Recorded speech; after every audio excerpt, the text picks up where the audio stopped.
Topic: Heteroskedasticity. Group members: Angela Scaria, Sarishta Shaha, and Tanya Bhattacharya.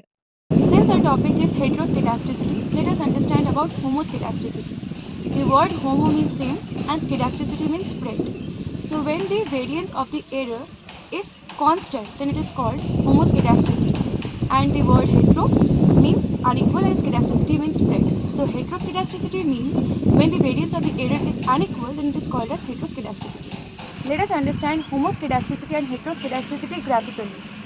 So when the error is lying in between two imaginary straight lines surrounding the best fit line that on increasing the value of x, this is called the homoskedasticity.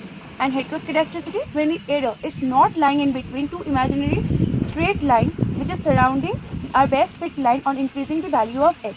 This is heteroskedasticity. Now let's understand the causes of heteroskedasticity. The main cause of heteroskedasticity is the presence of outliers in our dataset, and the other causes includes the skewness of the error, the decrease in the variance due to improvement in the data collecting technique, and so on. Why is homoskedasticity important? It is important because it identifies the dissimilarities in a population.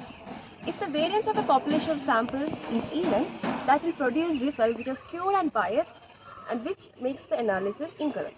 That is why we prefer homoskedasticity over heteroskedasticity. Now let's see the methods to detect heteroskedasticity. Method 1.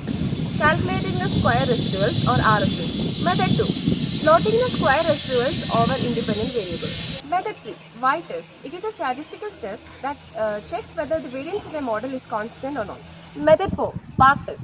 In park test, we first do the ordinary least square over our data, and then we find the sum of squares of the errors, and then we calculate the log of the squared errors and the variables which can cause heteroskedasticity, and we again run ordinary least square over our log variable and sum of squares of residuals, and we do the t-test for the variables. Consequences of heteroskedasticity. Number 1. The least square estimators are still linear and unbiased estimators, but they are no longer best due to the presence of heteroskedasticity. Number 2. The standard errors for the least square estimators which are found, they are incorrect.